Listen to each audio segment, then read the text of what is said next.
Fire rained down from the sky. It was a sight that left everyone in awe, a divine spectacle that no one could ignore. The heavens seemed to open up, unleashing a torrent of flames that lit up the entire mountain. This was no ordinary fire. It was a manifestation of divine power, a clear sign that something extraordinary was happening. This astonishing event, known as Elijah's Challenge, took place on Mount Carmel. The mountain, usually a place of serene beauty, was now the stage for a dramatic confrontation that would be remembered for generations. The landscape itself seemed to hold its breath, as if aware of the monumental events unfolding upon it. The prophet Elijah confronted 450 prophets of Baal. It was a daunting task, one man standing against a multitude, but Elijah was undeterred. His faith was unshakable, and his resolve was as solid as the mountain beneath his feet. It was a clash of faiths, a showdown between the God of Israel and the Canaanite deity. The air was thick with tension, as both sides prepared for a confrontation that would determine the spiritual direction of an entire nation.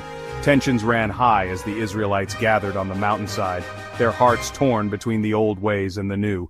They were caught in a spiritual tug-of-war, unsure of which path to follow. The weight of their ancestors' beliefs pressed heavily upon them, yet the promise of a new covenant beckoned. Elijah, a solitary figure cloaked in rough garments, stood before the multitude. His appearance was humble, yet his presence was commanding. He was a man of the wilderness, unadorned by the trappings of wealth or power, but his spirit was indomitable. His voice, strong and resolute, echoed across the silent throng. Every word he spoke carried the weight of conviction, resonating deeply with those who heard him. He was not just speaking to the crowd, he was challenging their very beliefs, urging them to make a choice. He challenged the prophets of Baal to a contest, a divine duel to prove whose God was real. The stakes were high. This was not just a test of power, but a test of faith. The outcome would determine the spiritual allegiance of the people, and Elijah knew that failure was not an option. This was a battle for the very soul of a nation. The crowd watched with bated breath, their eyes fixed on the unfolding drama. Every moment was charged with anticipation, as they waited to see which deity would answer the call. The people watched with bated breath. Their faces were etched with anxiety, their hearts pounding with the weight of expectation. This was more than just a spectacle, it was a moment of truth that would shape their future. This was no ordinary contest, it was a divine showdown, a test of faith that would leave an indelible mark on the history of Israel. The air was electric with anticipation, as everyone waited to see which God would prevail. The fate of Israel hung in the balance. The outcome of this confrontation would determine the spiritual direction of the nation. Would they continue in the idolatry of their ancestors, or would they return to the one true God? Would they continue in the idolatry of their ancestors, or would they return to the one true God? The question weighed heavily on the minds of the people, as they stood at a spiritual crossroads. The choice they made would define their identity and their future. Elijah's challenge was a beacon of hope in a time of spiritual darkness. It was a call to return to faith, to embrace the true God and reject the false idols that had led them astray.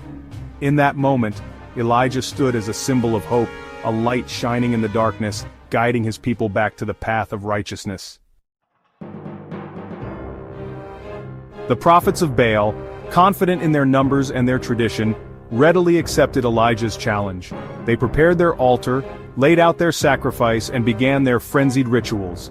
They danced around their altar, chanting incantations, desperate for a sign, a flicker of response from their God. Hours passed under the scorching sun. The prophets of Baal became increasingly frantic. Their chants grew louder, their dances more frenzied. They cut themselves with knives, desperate to appease their silent God. Yet, there was no answer. Only silence met their pleas. The heavens remained closed, the air thick with anticipation and the stench of sacrifice. The crowd grew restless, their hopes dwindling with each passing moment. As the sun began its westward descent, Elijah stepped forward. With quiet confidence, he rebuilt the ruined altar of the Lord, 12 stones representing the 12 tribes of Israel. He prepared the sacrifice, a young bull, placing it upon the wood. Then, in a display of audacious faith, Elijah ordered the people to drench the altar and the sacrifice with water. 3 times they poured water over the offering until it overflowed, soaking the altar and the ground around it. The crowd murmured in astonishment. Why would he do such a thing? Was Elijah mad? Drenching the altar seemed to make the possibility of fire from heaven even more remote. With the setting sun casting long shadows across Mount Carmel, Elijah raised his hands towards heaven. In a clear, steady voice he prayed to the God of Abraham, Isaac, and Jacob. He reminded God of his covenant with Israel, of his promises to his people. He prayed for all to see that he alone was God. As Elijah finished his prayer, a hush fell upon the crowd. A sense of expectancy filled the air. Then suddenly the heavens opened. Fire, like a bolt of lightning, shot down from the sky. The flames engulfed the altar, consuming the sacrifice, the wood, even the stones themselves. The water in the trench vaporized instantly. The fire was so intense, so powerful, that it left no doubt in anyone's mind. This was the work of God. The crowd watched in awe and terror as the fire consumed everything on the altar. The flames danced and roared, a vivid testament to the power that had been unleashed. The heat was intense, and the light from the fire illuminated the faces of the onlookers, casting long shadows and highlighting their expressions of shock and amazement. A collective gasp arose from the onlookers. The sheer magnitude of the event left them breathless, their eyes wide with disbelief. They had never witnessed such a display of divine power before, and it shook them to their core. They fell prostrate before the Lord, their faces to the ground, crying out in unison, "The Lord, He is God! The Lord, He is God!" Their voices echoed through the valley, a chorus of newfound faith and reverence. The ground beneath them seemed to hum with the energy of their collective worship. After years of wavering between two opinions, the people finally recognized the truth. Their hearts and minds, once divided and confused, now found clarity. The realization dawned upon them like the first light of dawn, dispelling the darkness of doubt and uncertainty. The God of their fathers, the God of Abraham, Isaac, and Jacob, had revealed himself in a spectacular display of power. The fire from heaven was not just a physical phenomenon, it was a divine message, a reaffirmation of the covenant that had been made with their ancestors. Baal was exposed as a false god, a powerless idol. The people turned away from the lifeless statues that had once held their devotion, realizing the futility of their misplaced faith. The idols, now broken and abandoned, stood as silent witnesses to their transformation. Elijah, his face illuminated by the divine fire, watched as the people renounced their false gods and pledged their allegiance to the one true God. His heart was filled with a profound sense of fulfillment, knowing that his mission had succeeded. His heart swelled with gratitude and relief. The burden he had carried for so long was lifted, replaced by a deep sense of peace. He had been a vessel for the divine will, and now he saw the fruits of his labor. The Lord had vindicated his prophet and reclaimed his people. The victory was not just Elijah's, but a triumph for the entire nation. The people celebrated, their hearts united in a renewed commitment to their faith and their God. Section 6. The Slaughter of the Prophets of Baal. With the people now acknowledging the true God, Elijah turned his attention to the false prophets. He commanded the people to seize them, and they obeyed without hesitation. The prophets of Baal, their power broken, offered no resistance. Elijah led the false prophets down to the Kishon Valley, a nearby ravine. There, by the brook Kishon, justice was served. The prophets of Baal, exposed as frauds and deceivers, met their end. This act, while harsh, served as a decisive break from the idolatry of the past. It was a clear message. Israel had returned to the Lord, and there would be no turning back.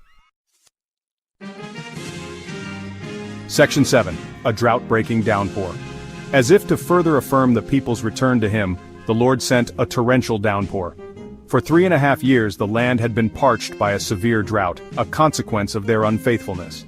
Now, with their hearts turned back to God, the heavens opened and the rain poured down in sheets.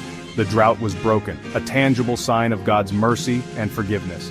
The parched land drank deeply of the life-giving rain, bursting forth in vibrant green. The people rejoiced, their spirits as renewed as the land.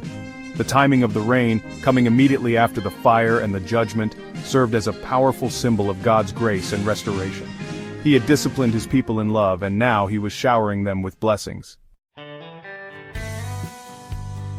Section 8. The enduring legacy of Elijah's challenge. The events on Mount Carmel stand as a timeless testament to the power of faith and the reality of God.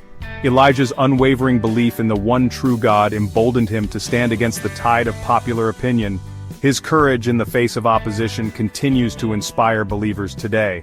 Centuries later, Elijah's challenge continues to resonate. It reminds us that true faith is not passive.